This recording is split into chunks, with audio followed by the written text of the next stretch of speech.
Hello, welcome friends. Today's Hindustan newspaper. Let's go to the editorial section. Editorial plays a vital role in our life to get the knowledge. सभी page open हो रहे हैं, load हो रहा है.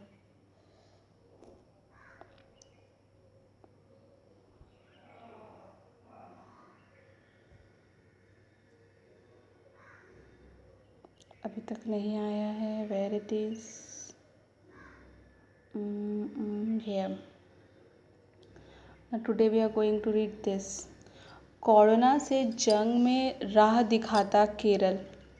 इस राज्य के लोगों ने अपने लोकतांत्रिक अधिकारों पर हमेशा जोर दिया है और उन्होंने राजनीतिक वर्ग को कभी अपने ऊपर हावी नहीं होने दिया.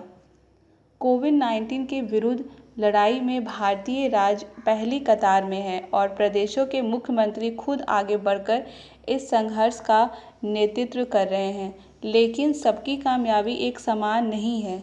दक्षिण भारत के दो पड़ोसी राज्य केरल और तमिलनाडु भी इस महामारी से मजबूती से लोहा ले रहे हैं, पर इन दोनों की सफलता की डिग्री में भारी अंतर है.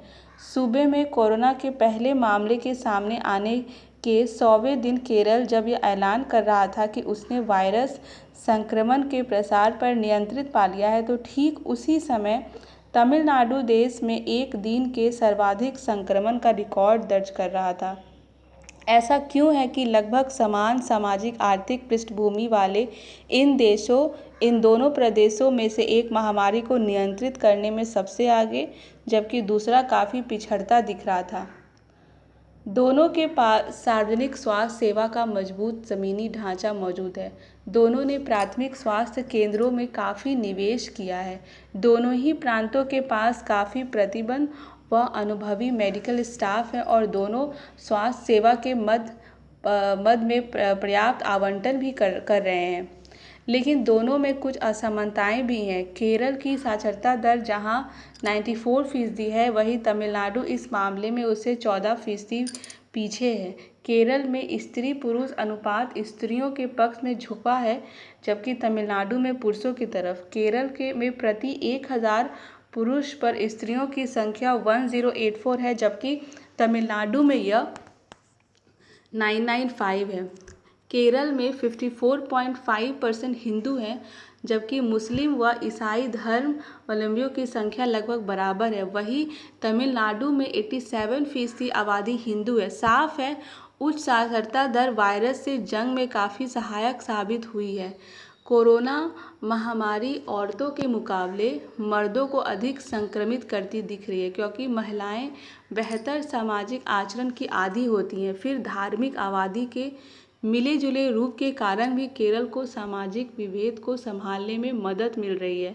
केरल की आबादी जहां 3.48 करोड़ है, वहीं तमिलनाडु में 6.8 करोड़ लोग रहते हैं. लेकिन जनसंख्या घनत्व के मामले में दोनों प्रदेशों में काफ़ी अंतर है. तमिलनाडु में जहां प्रति किलोमीटर 555 लोगों की बसावट है, तो वहीं केरल यह संख्या 859 है. गौर करने वाली बात यह है कि कोविड-19 के प्रसार में जनसंख्या घनत्व एक अहम भूमिका निभाता है, क्योंकि अधिक जनसंख्या घनत्व वाले इलाकों में फिजिकल डिस्टेंसिंग के लिए कम जगह होती है. ऐसे में विपरीत स्थिति के बावजूद केरल ने शानदार प्रदर्शन किया है. उसकी इस अद्भुत सफलता के क्या कारण? दरअसल इस प्रदेश ने किफ़ायती व सरल उपायों को अपनाकर बेहतर रोग प्रबंधन के जरिए महामारी को नियंत्रित करने में कामयाबी हासिल की है. और ये उपाय हैं त्वरित जांच, संक्रमित व संभावितों की लगातार तलाश, उनका सावधानी के साथ आइसोलेशन और लगातार इलाज. 1 साल पहले निपाह वायरस से निपटने का अनुभव और सबक भी केरल सरकार के काफ़ी काम आया है और उसने बगैर कोई वक्त गंवाए कोविड-19 के खिलाफ मोर्चा संभाल लिया.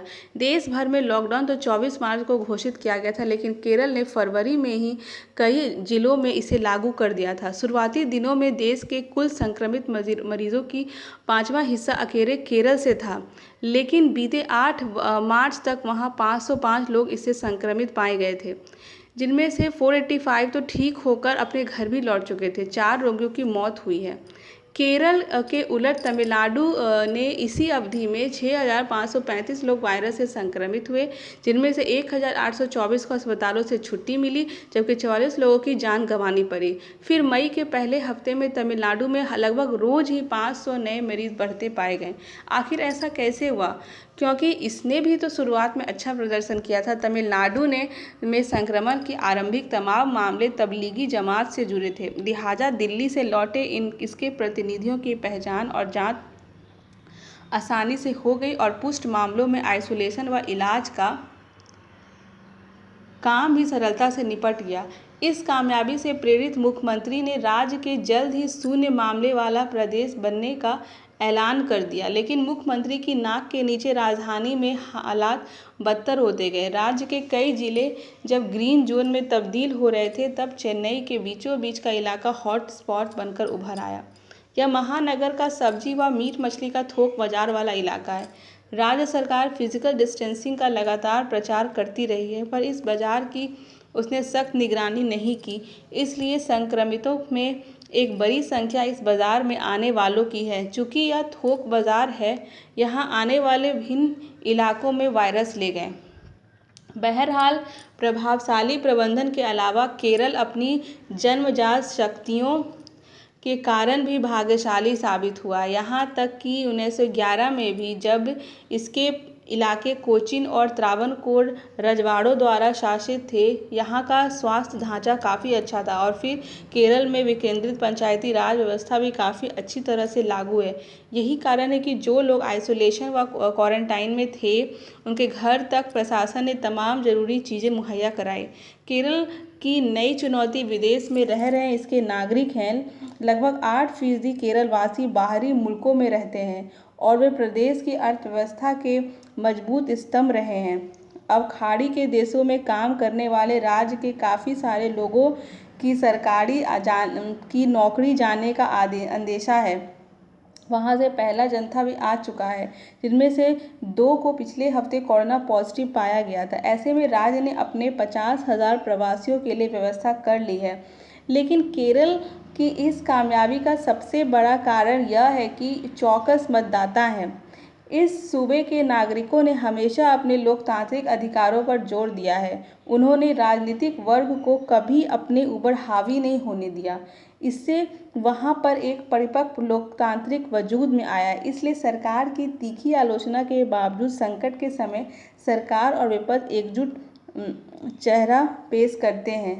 तमिलनाडु समेत देश के किसी भी अन्य सूबों को इसमें कमी दिखती है।